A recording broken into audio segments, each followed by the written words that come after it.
Allahu Akbar, Allahu Akbar.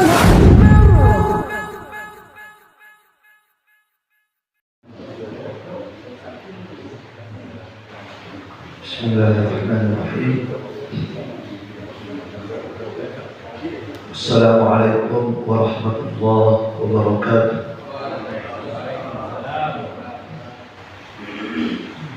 Innal hamdalillah nahmaduhu wa nasta'inuhu wa nastaghfiruh wa na'udzu billahi min shururi anfusina wa sayyiati a'malina. من يهده الله فلا مضل له ومن يضلل فلا هادي له. أشهد أن لا إله إلا الله وحده لا شريك له وأشهد أن محمدا عبده ورسوله صلى الله عليه وعلى آله وأصحابه وسلم تسليما كثيرا. أما بعد. kaum muslimin wal muslimat rahimani wa rahimakumullah. Alhamdulillah, subuh hari ini kita kembali bersyukur dan memuji Allah Subhanahu wa ta'ala, karena dengan nikmat Allah Tabaraka wa ta'ala kita telah menyelesaikan kewajiban kita salat subuh secara berjamaah. Kaum muslimin wal muslimat, barakallahu fikum, pada subuh hari ini insyaallah ta'ala kajian kita mulai subuh hari ini adalah kajian kitab. Selama ini tematik, kita sekarang akan membahas satu kitab terkait dengan tauhid. Ya. Kitab yang akan kita kaji adalah kitab tauhid karya Syekh Muhammad Ibnu Abdul Wahab bin Sulaiman rahimahullahu ta'ala. Baik. Kitab ini cukup tebal ya, dan sepertinya butuh kesabaran untuk mengikutinya sampai selesai. Ya, babnya ada 60 lebih. Ada 60 lebih bab. Ya, kitab ini sudah pernah saya sampaikan dan sudah selesai sekitar 4 tahun selesai. Itu pun setiap pekannya, setiap pekan itu hampir 4 tahun baru selesai. Ya, sementara pertemuan kita cuma 2 kali sebulan. Baik. Ya, tapi pembahasannya berbeda-beda ya, bab-babnya beda-beda. Tidak satu bab, tidak sama. Ya, setiap bab beda pembahasannya. Baik. Jamaah sekalian, rahimani wa rahimakumullah. Sebelum kita baca kitab ini, kita mau bahas dulu sedikit saja tentang penulis kitab. Siapa penulis kitab ini? Penulis kitab ini yaitu Syekh Muhammad, jadi namanya Muhammad bin Abdul Wahab. Orang tua beliau bernama Abdul Wahab. Kakeknya bin Sulaiman, kakeknya bernama Sulaiman. Jadi Muhammad bin Abdul Wahab bin Sulaiman. Itu nama penulis kitab, Muhammad namanya. Sama seperti nama Nabi kita Muhammad sallallahu alaihi wasallam. Beliau ini dilahirkan di sebuah kota yang bernama Uyainah. Sebuah kota yang bernama Uyainah. Di mana itu Uyainah? Di Saudi ya. Jadi ulama kelahiran di Saudi Arabia. Tepatnya dilahirkan di kota yang bernama Uyainah pada tahun 1115 Hijriah. Dilahirkan pada tahun 1115 Hijriah. Kemudian beliau meninggal pada tahun 1206 Hijriah. Sudah lama beliau meninggal ya. 1206 Hijriah meninggalnya. Ya, jadi usia beliau tadi lahir 1115, meninggal 1206 Hijriah. Ya, maka usia beliau 71 tahun.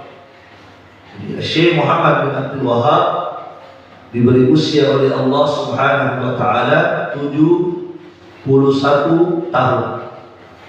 Ya. Dan usia 71 itu termasuk usia yang panjang, usia yang lama. Sebab Nabi mengatakan dalam hadis, "A'maru ummati baina as-sittina ila sab'in." Kata Nabi, umurnya umatku ini, usianya umat Nabi Muhammad itu antara 60 sampai 70 tahun. Itu kebanyakan umat Nabi Muhammad umurnya begitu, antara 60 sampai 70 tahun. Ya, Syekh Muhammad bin Abdul Wahab berapa tahun tadi? 71, lewat sedikit. Kata Nabi, wa qalilun man yajuzu dzalik. Yang lewat usia itu 60 sampai 70 tahun, yang lewat itu kata Nabi sedikit. Sedikit dari umat dari Muhammad yang melewati usia 60 sampai 70 tadi. Baik. Pertanyaannya sekarang, apakah orang yang panjang umurnya itu bagus? Apakah orang yang panjang umurnya bagus? Dikasih umur 100 tahun, 70 tahun, 60 tahun. Apakah bagus orang yang panjang umur?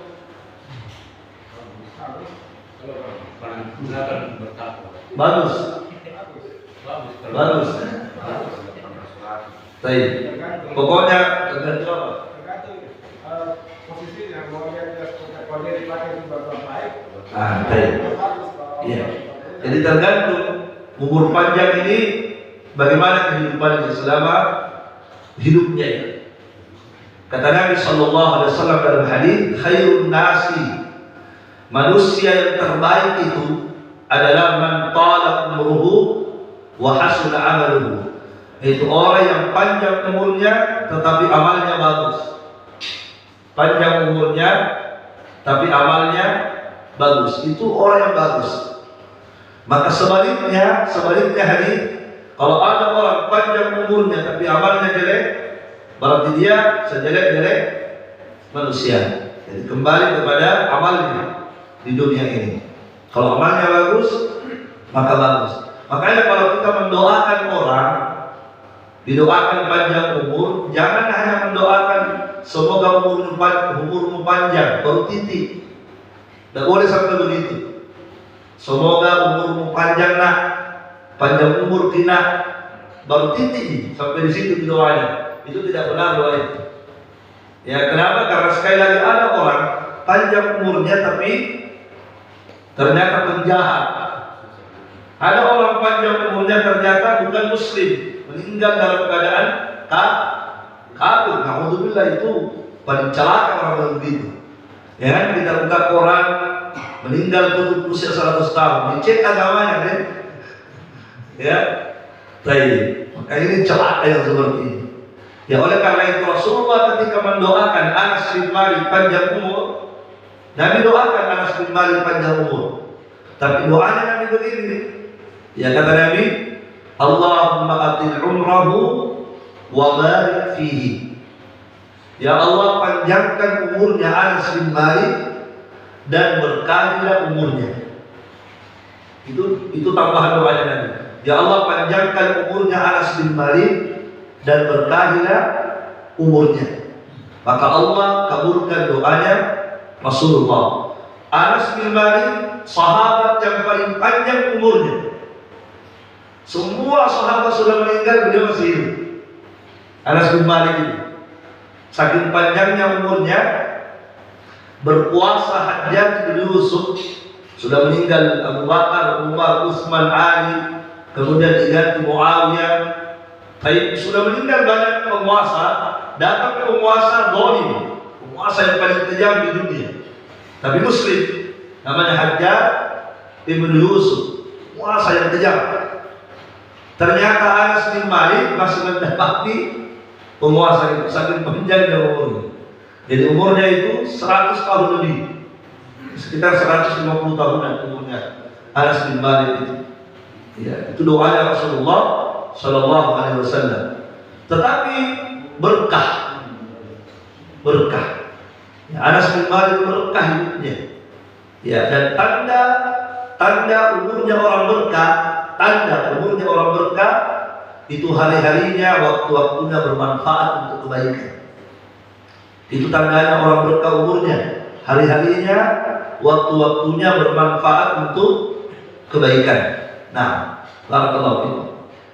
Syekh Muhammad bin Abdul Wahab diberikan umur 71 tahun. Ya. Dan beliau umurnya mulai dari lahir sampai wafat, masya Allah, kebaikan terus kita dapatkan dalam perjalanan hidup beliau. Ya, beliau ini di usia sebelum 10 tahun, beliau sudah menghafalkan Al-Quran Al-Karim. Jadi belum 10 tahun umurnya, beliau sudah menghafal Al-Quran. Maksudnya menghafal Al-Quran bukan juz 30, ya, tetapi 30 juz. Ya, beliau sudah hafal 30 juz sebelum berusia 10 tahun. Masya Allah. Dan ini adalah karunia besar dari Allah Subhanahu wa Ta'ala untuk beliau. Nah, setelah beliau selesai Al-Quran, yang menghafal Al-Quran selesai, barulah beliau melakukan perjalanan menuntut ilmu. Jadi kalau kita perhatikan metode ulama dulu dalam menuntut ilmu, mereka selesaikan dulu hafalannya dulu fokus. Kalau sudah selesai 30 juz, barulah mereka pergi mondok, barulah mereka mencari guru untuk menekuni ilmu agama. Kenapa? Karena itu akan lebih mudah belajar ilmu agama. Karena yang mau kita pelajari nanti di saat belajar ilmu agama adalah Al-Quran dan hadis. Nah, kalau kita sudah hafal semua, maka itu akan memudahkan kita dalam menuntut ilmu agama. Barakallahu fikum. Dan Syekh Muhammad bin Abdul Wahab, beliau sudah menghafalkan Al-Quran di usia sebelum 10 tahun. Kalau kita di usia begini baru belajar apa? Di usia begini baru belajar Iqra. Baru belajar Iqra 1, Iqra 2, Iqra 3. Ya, bahkan ada orang di usia sekarang belum bisa baca Al-Quran. Ada. Ya.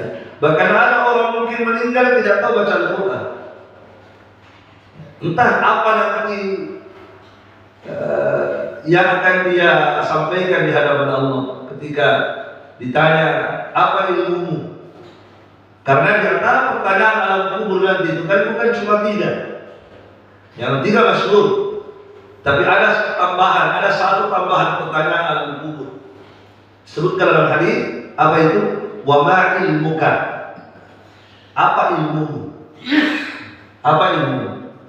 Maka orang yang soleh, orang yang sukses dalam pertanyaan alam kubur, ketika ditanya apa ilmumu, apa jawaban dia? Qara'tu kitab Allah wa amantu bihi wa saddaqtu. Itu jawaban dia. Qara'tu kitab Allah wa amantu bihi wa saddaqtu. Ilmuku adalah aku belajar Al-Quran.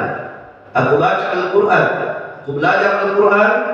kemudian aku imani isinya, amantu bihi, aku imani isi Al-Quran, wa saddaqtu, dan aku terapkan isinya, aku amalkan isinya Al-Quran itu. Itu pertanyaan alam kubur dan dijawab dengan baik oleh orang-orang yang soleh tadi. Baik, jamaah sekalian rahimani wa rahimakumullah, ya, dan guru-guru beliau banyak sekali, guru-gurunya beliau dalam menuntut ilmu itu banyak. Di antara guru beliau adalah bapaknya sendiri, ya, Abdul Wahab itu seorang ulama, ayah beliau. Kakeknya juga Sulaiman, juga ulama. Jadi beliau pertama kali belajar ilmu agama kepada bapaknya, kemudian kepada kakeknya, dan kemudian kepada ulama-ulama yang lain. Ya, bukan hanya di Saudi, tapi beliau ke luar negeri belajar ilmu agama. Baik. Jamaah sekalian, rahimani wa rahimakumullah jami'an. Ya. Ya, para ulama memberikan pujian-pujian kepada Syekh Muhammad bin Abdul Wahab. Banyak ulama memberikan pujian kepada beliau, ya. Ya, banyak di sini saya tulis, tapi ya, mungkin saya sebutkan satu saja. Baik. Yaitu Syekh Muhammad Hamid Al-Faqih, ulama dari Mesir. Syekh Muhammad Hamid Al-Faqih, ulama Al-Azhar, mengatakan bahwa Syekh Muhammad bin Abdul Wahab adalah Imamul Muslih Al-Mujaddid. Imamul Muslih Al-Mujaddid, imamnya yang memberikan apa? Imamnya yang melakukan perbaikan. Imamnya yang melakukan perbaikan. Kenapa dikatakan Al-Muslih perbaikan? Ya, karena waktu itu ajaran agama rusak di masa beliau. Ajaran agama itu rusak. Rusak dengan apa? Rusak dengan kesyirikan. Kesyirikan luar biasa. Kuburan-kuburan itu hampir dikasih kubah-kubah. Orang banyak yang mengkultuskan kuburan di masa beliau. Ya, maka beliau kemudian tekun belajar ilmu agama, kemudian tekun dalam berdakwah, ya, memberantas kesyirikan yang terjadi di sekitar Saudi Arabia waktu itu, ya. Barakallahu fiikum. Baik, Al-Mujaddid, beliau digelari Al-Mujaddid, pembaharu.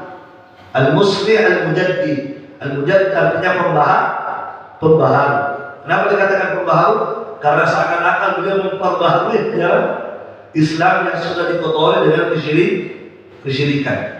Ya, makanya jamaah sekalian, karena banyaknya kesyirikan terjadi di masa beliau, maka beliau banyak fokus pada pembahasan tauhid.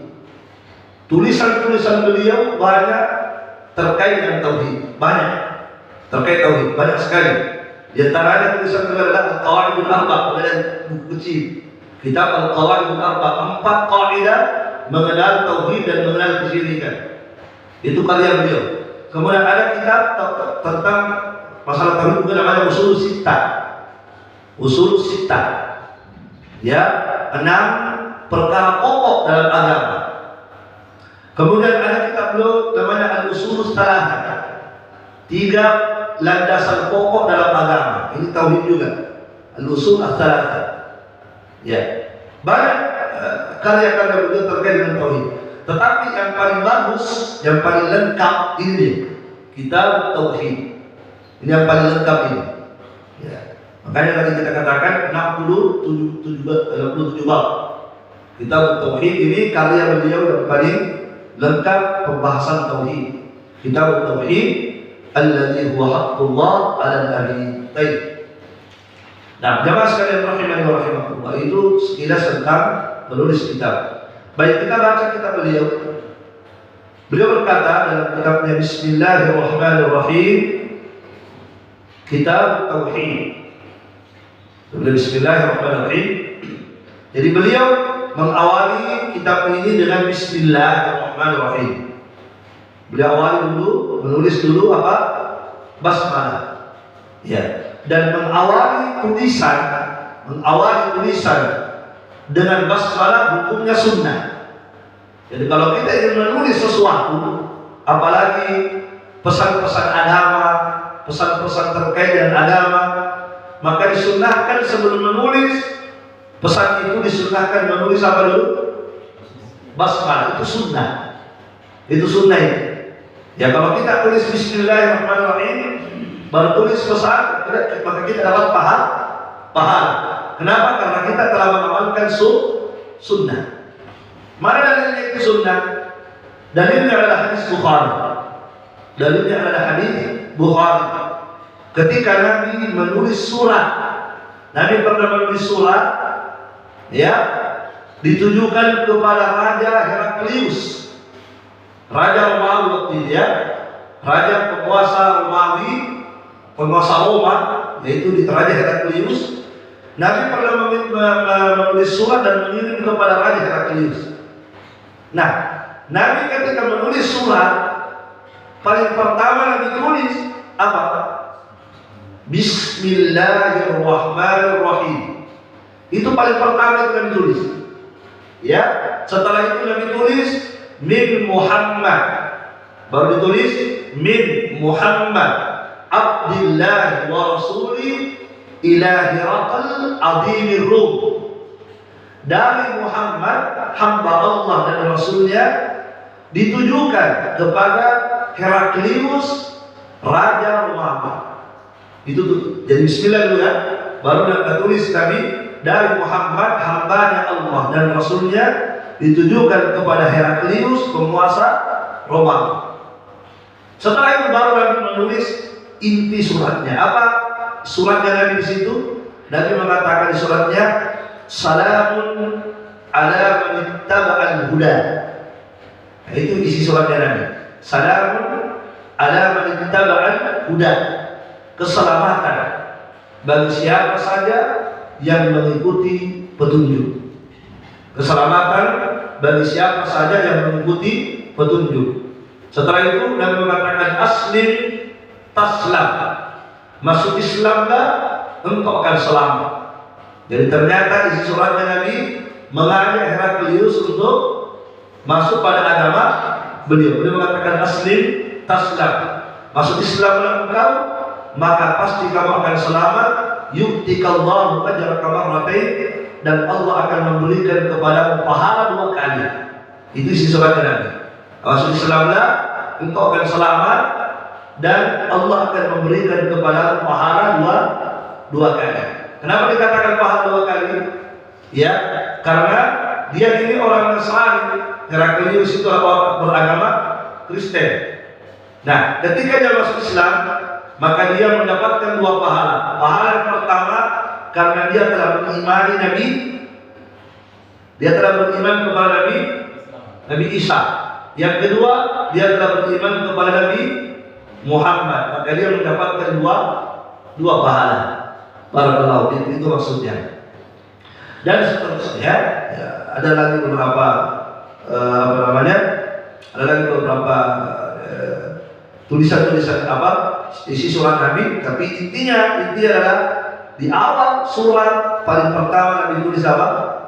Basmalah. Maka dari sini ulama mengatakan kalau begitu berdasarkan hadis ini disunnahkan bagi setiap muslim dan muslimah ketika ingin menulis sesuatu, apalagi surat, apalagi ini, hendaklah dia awal dulu dengan basmalah, Bismillahirrahmanirrahim. Nah, ya. Kemudian setelah itu, ya, jadi begitu. Bukan hanya Nabi Muhammad, yang Nabi Sulaiman juga, ya. Ketika Nabi Sulaiman mengirim surat kepada siapa itu? Ratu Balqis di Sabah, di Yaman. Ya, Ratu Balqis kan di Yaman, Sabah, ya, Sabah. Ya, ketika Nabi Sulaiman mengirim surat, apa isi suratnya Nabi Sulaiman? Apa yang terdapat di suratnya? Itu ada yang telah diceritakan di surah Al-Naml. Ya, suratnya Nabi Sulaiman diantar oleh burung, dibawa oleh burung hudhud. Bukan Pak Pos yang bawa, ya. Dibawa oleh burung hudhud, Masya Allah. Kemudian burung hudhud menjatuhkan surat itu ke kamarnya Ratu Balqis. Diambil, dibuka. Kaget dia. Dikumpulkan semua, dikumpulkan semua banyak tentara yang menterinya. Setelah berkumpul, Nabi Ratu Balqis kemudian menyampaikan surat tersebut. Diceritakan dalam Quran, qalat ya ayyuhal malak. Qalat ya ayyuhal malak, itu di Al-Quran itu. Ratu Balqis berkata, ya ayyuhal malak, wahai kalian para menteriku, inni ulqiya ilayya kitabun karim. Sesungguhnya telah dikirimkan kepadaku sebuah surat yang mulia. Ini Nabi Sulaiman masih kata begitu ya. Dikirimkan kepadaku sebuah surat yang mulia. Innahu min Sulaiman. Sesungguhnya surat itu berasal dari Sulaiman. Wa innahu bismillahirrahmanirrahim. Dan di surat itu diawali dengan apa? Bismillahirrahmanirrahim. Setelah itu apa isi suratnya? Alla ta'lu alayya wa'tuni muslimin. Itu isi suratnya. Alla ta'lu alayya wa'tuni muslimin. Wahai Ratu Balqis, jangan kamu sombong terhadap. Datanglah engkau kepadaku dalam keadaan berserah diri. Maksudnya berserah diri, ya berserah diri kepada Allah, menyembah hanya kepada Allah Subhanahu wa Ta'ala. Karena Ratu Balqis musyrik waktu itu ya, maka diajak, datanglah kepada aku, jangan sombong, muslimin dalam keadaan engkau berserah diri hanya kepada Allah Subhanahu wa Ta'ala. Jadi ya, ini beberapa dalil ya. Banyak lagi dalil sebenarnya ya, tapi apa yang saya sampaikan tadi, dua dalil itu cukup bagi kita untuk menunjukkan sunnahnya mengawali tulisan dengan basmalah. Baik. Ya, sebenarnya bukan hanya tulisan ya, aktivitas apa saja, bukan hanya tulisan. Beraktivitas apa saja baca basmalah. Mau makan, ya, mau apa lagi? Pokoknya semua aktivitas yang baik, maka awalilah, mulaikan dengan apa? Bismillah.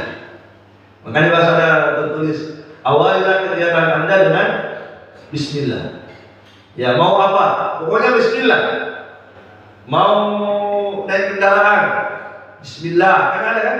Bismillahi majriha wa mursaha inna rabbi laghafurur rahim. Ya, mau keluar rumah, Bismillahi tawakkaltu. Ada Bismillahnya dulu. Bismillahi tawakkaltu ala Allah wa la haula wa la quwwata illa billah. Mau masuk WC, kalau mau masuk WC Bismillah dulu. Bismillah dulu baru apa? Allahumma inni a'udzubika minal khubuthi wal khaba'ith. Disunahkan Bismillah dulu. Bismillah, Allahumma inni a'udzubika minal khubuthi wal khaba'ith.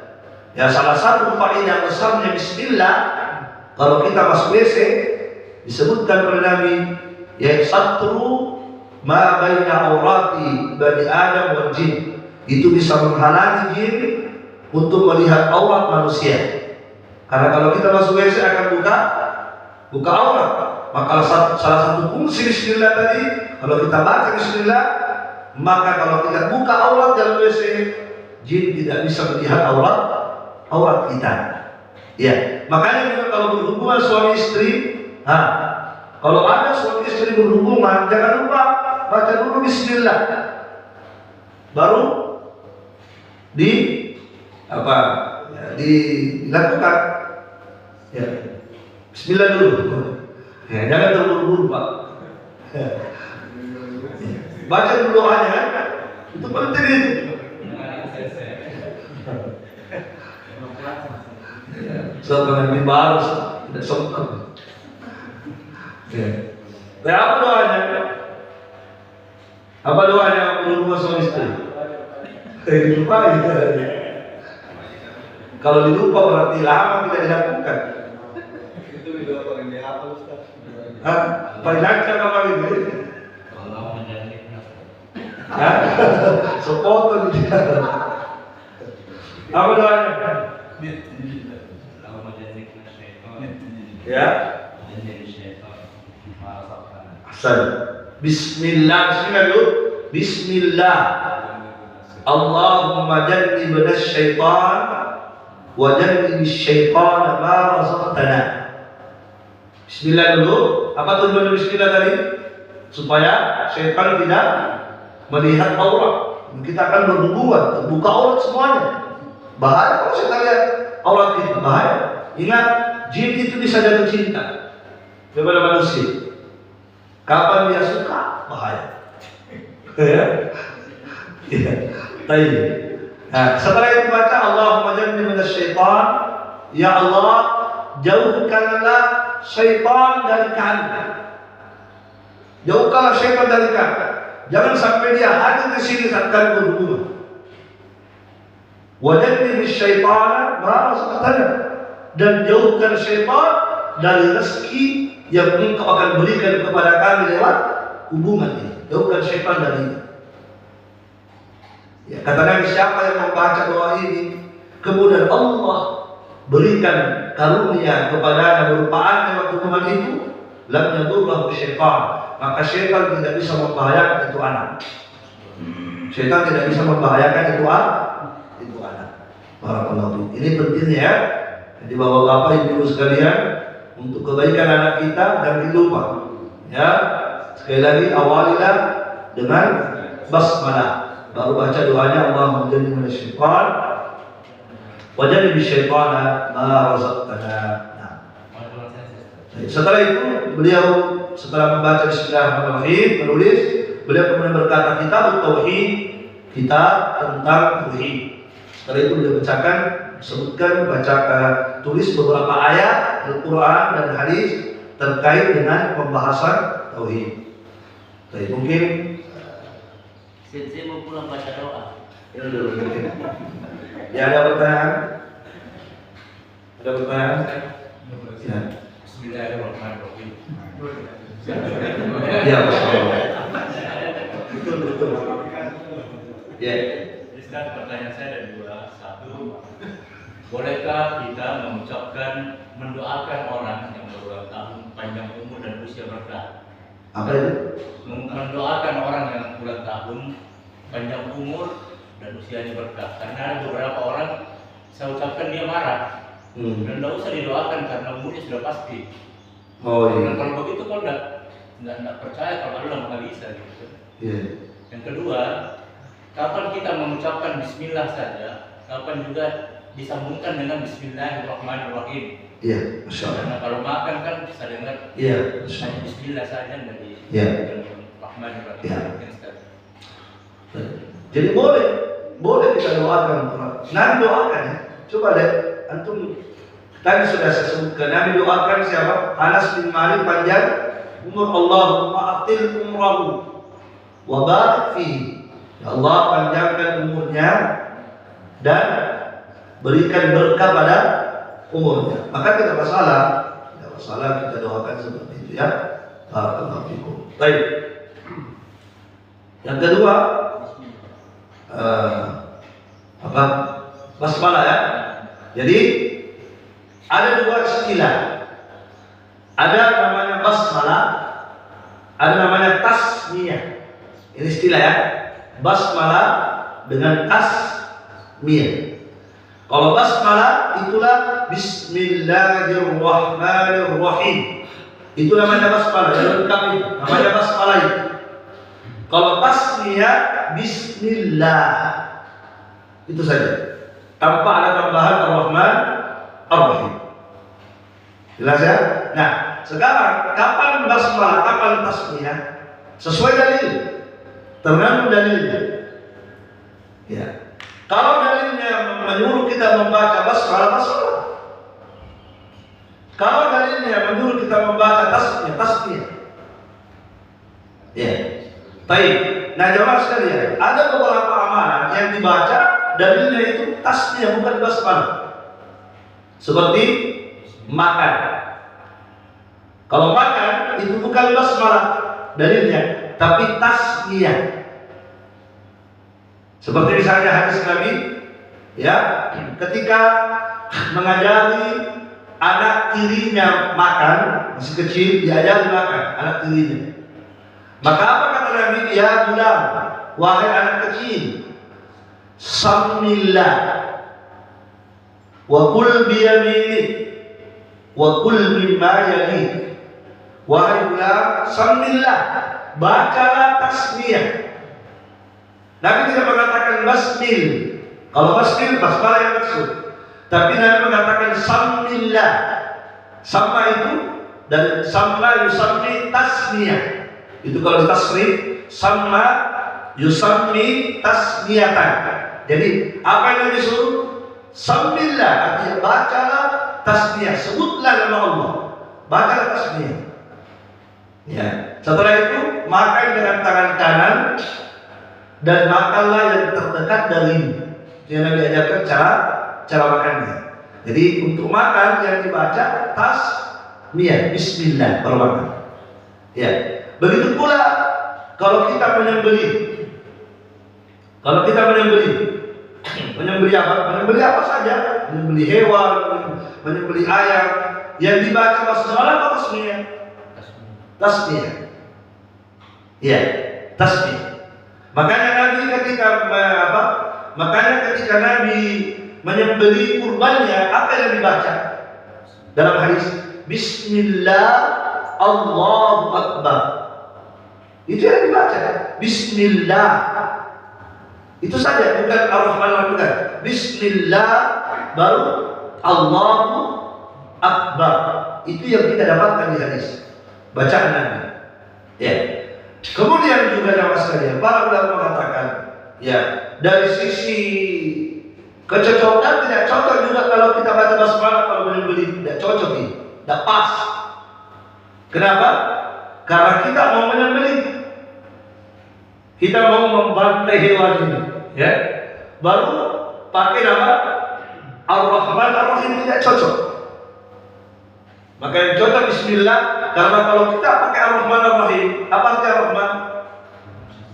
Ya, Maha Pengasih, Maha Penyayang. Baru kita mau, ya.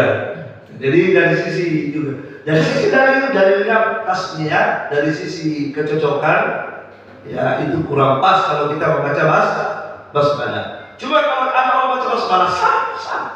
Karena yang penting dia menyebut nama Allah, itu intinya. Adapun dia menambah Ar-Rahman Ar-Rahim, ya, maka para ulama mengatakan sebaiknya tidak perlu ditambah Ar-Rahman Ar-Rahim. Tapi kalau ada yang menambah, sembelihannya tetap sah.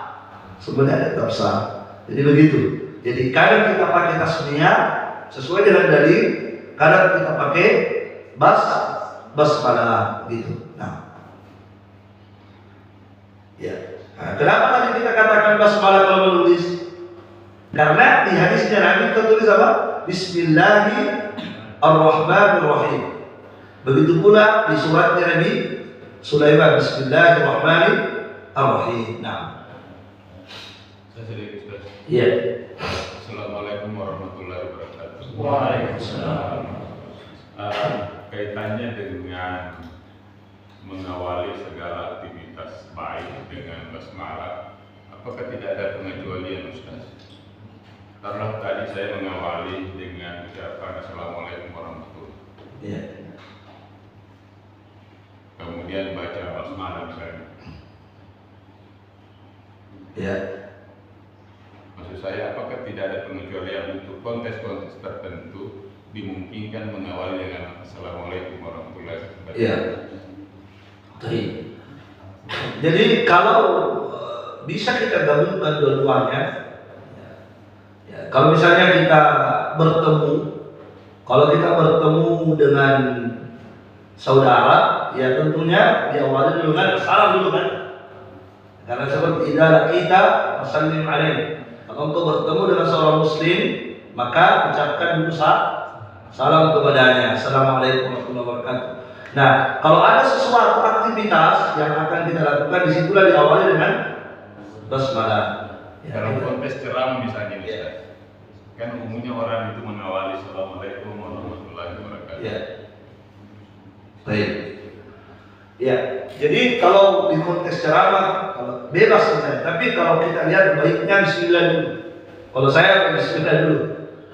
Ya, karena mau melakukan aktivitas. Kalau orang menceramahkan mau melakukan apa? Mau melakukan pekerjaan mulia, ya, maka akan lebih mulia lagi kalau diawali dengan nama Allah Subhanahu wa taala. Maka baiknya bismillah dulu. Bismillahirrahmanirrahim, baru salam kepada hadirin yang baru kita temui. Allah alam. Nah, ya. Atau protokoler gitu kan. Bismillahirrahmanirrahim. Ya gitu. Saya kalau baru mengaji biasa kan Ustaz. Iya. Assalamualaikum dulu, baru tahu baru basmalah. Iya. Intinya begini, kalau aktivitas mau dilakukan bismillah, awal bismillah.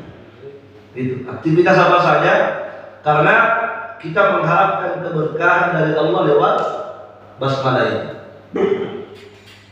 Masih ada? Saya Ustaz. Ya, silakan.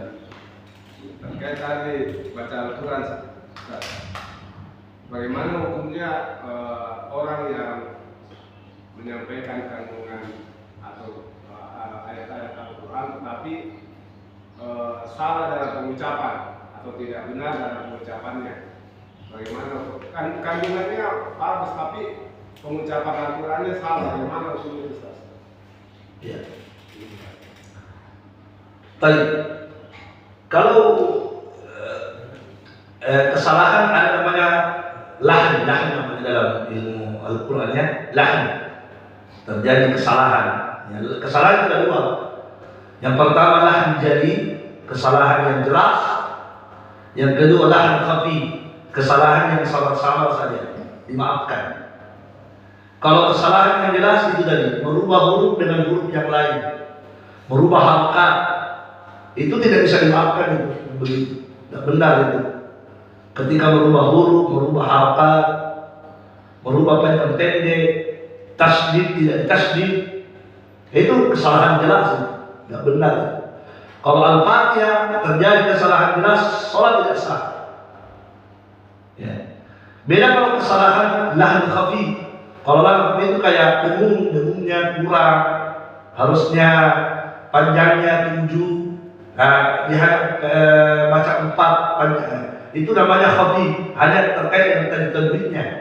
Yang dengungnya harusnya dengung, dia tidak dengungkan. Harusnya tidak dengung, dia dengungkan. Harusnya idhar, dia baca idgham atau ikhfa. Nah, itu yang khafi. Tapi kalau jadi dia tidak bisa dimaafkan. Patah. Kalau orangnya tidak mau belajar baru dia paksakan diri, bisa berdosa dia. Ya, itu fatal sekali. Ada orang misalnya baca Al-Quran, tasdid, dia tidak tasdid, itu salah itu. Karena tasdid itu ungkapan dari 2 huruf namanya. Nah, ketika kita tasdid berarti kita kurangi satu huruf. Ya makanya ulama ketika membahas Al-Fatihah, mereka bahas berapa tasdidnya Al-Fatihah. Mereka bahas itu. Kenapa mereka bahas berapa tasdidnya? Karena siapa yang tidak mentasdid baca Al-Fatihah tidak sah salatnya.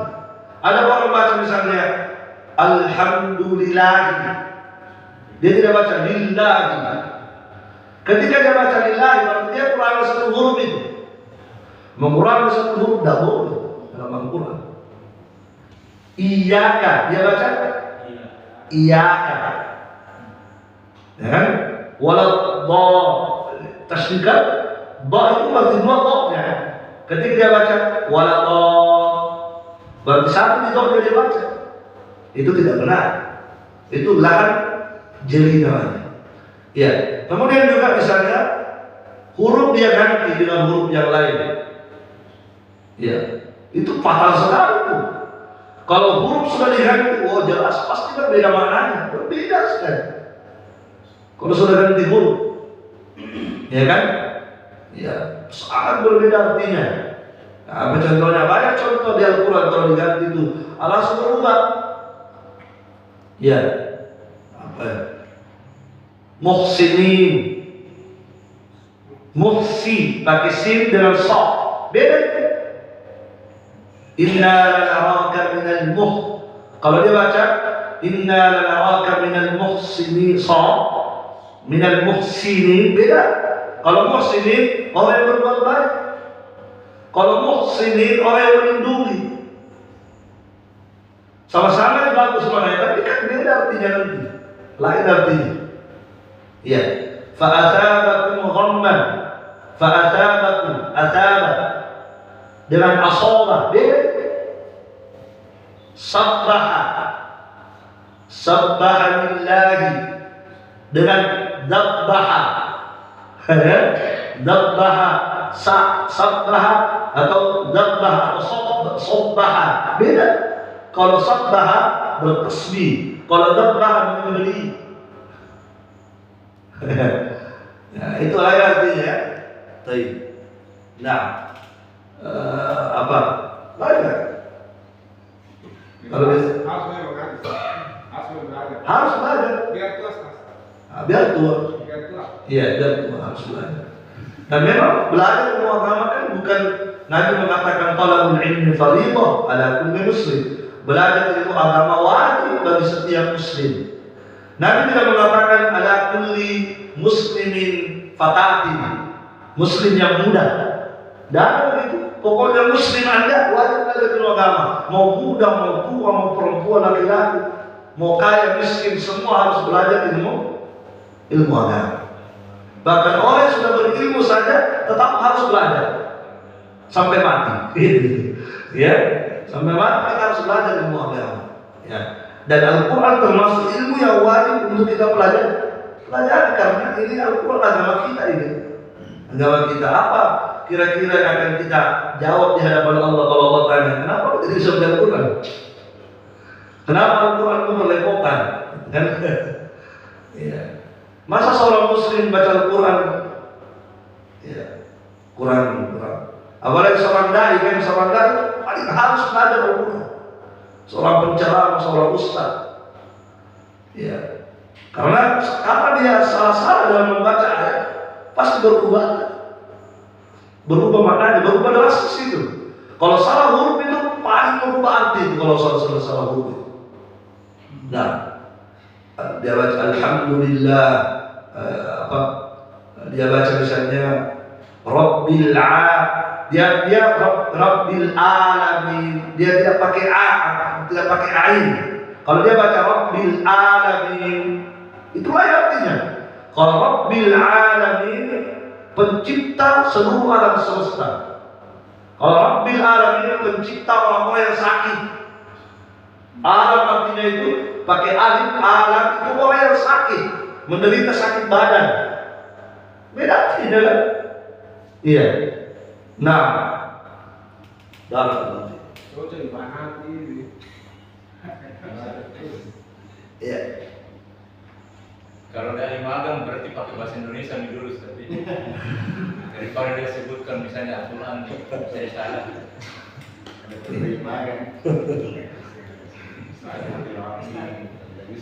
Iya, silakan. Ya. Menyambung pertanyaan saya tadi untuk pembacaan Bismillah. Kita baca Al-Quran, misalnya kita membaca Al-Quran di pertengahan surah, bukan di awal. Ya. Kita cukup membaca Bismillah, Bismillahirrahmanirrahim atau ta'awuz saja. Ya. Masuk di dalam sholat ya. Ketika kita mulai membaca surah setelah Al-Fatihah, apakah kita baca Bismillah atau Bismillahirrahmanirrahim? Iya, membaca Al-Quran di pertengahan Surah misalnya, tidak di awal surah. ya. Baik. Ya, ada khilaf ulama di situ apakah baca bismillah atau tidak. Karena bukan di awal surah ya.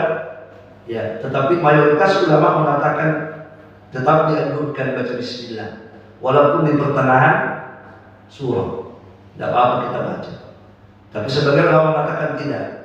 Yang dianjurkan itu hanya di awal surah saja baca bismillah saja. Bismillahnya. Baik. Adapun ta'awudnya, a'udzubillahi minasyaitonir rajim, itu dibaca pada awal baca Al-Quran. Kapan kita mau baca Al-Quran, mau pertengahan surah, mau awal surah, maka harus baca, bukan harus sunnah. Disunnahkan membaca ta'awud. Fa idza qara'tal Qur'ana fasta'idz billahi minasyaitonir rajim, kata Allah. Jika engkau ingin membaca Al-Quran, maka bacalah fasta'in billahi minasyaitonir rajim. Maka bacalah a'udzu billahi minasyaitonir rajim. Itu kapan kita mau baca Al-Quran? Pokoknya asal mau baca, langsung baca ta'awudz. Kalau bismillah tadi, nanti di awal surah baru baca bismillah. Kalau pertengahan, sebagian ulama mengatakan tidak perlu baca basmalah. Nah, bagaimana kalau misalnya tadi sholat? Apakah kan berapa kali kita baca? Ya, rakaat pertama baca Al-Fatihah, rakaat kedua baca Al-Fatihah. Apakah di rakaat kedua baca ta'awudz lagi? Atau cukup di awal saja? Di sini ada dua pendapat ulama. Kalau saya lebih memilih pendapat ulama mengatakan tetap baca. Kenapa? Karena baru lagi. Karena sudah ada jarak tadi kan, sudah ada selingan tadi, gerakan-gerakan itu. Ketika lihat gerakan kedua sekarang kita mau baca baru mulai lagi. Jadi tetap tadi baca a'udzu billahi minasyaitonir rajim. Bismillahirrahmanirrahim. Baru baca alhamdulillahi rabbil alamin. Allah. Ya terakhir ya. Assalamualaikum. Kalau misalnya kita mau melakukan aktivitas terus lupa baca bismillah, apakah ada bacaan berikutnya? Apakah dibaca bismillah wahyu atau wahyu? Ya, baik. Kalau kita lupa baca bismillah, ya, kalau makan, yang ada dalilnya makan. Ya. Fa innasya fi awwali, kata Nabi, kalau dia lupa membaca di awal, maka dia membaca bismillahi fi awwalihi wa akhirihi. Itu dalilnya terkait makan. Bismillahi fi awwalihi wa akhirihi. Baik. Apakah bisa dipakai untuk aktivitas lain? Kalau tadi kan dalilnya untuk makan itu. Ya, bisa kan dipakai untuk aktivitas lain? Jawabannya Allah, saya tidak tahu. Apakah bisa? Nanti kita cek lagi jawaban ulama ini, insyaallah. Tapi itu tadi dalilnya untuk makan. Apakah bisa dipakai untuk semua aktivitas lain? Dikiaskan dengan hadis makan itu tadi, saya belum bisa memberi jawaban Allah. Cukup. Ya, subhanallah wa bihamdihi, asyhadu an la ilaha illa anta, astaghfiruka wa atubu ilaik. Assalamualaikum warahmatullahi wabarakatuh.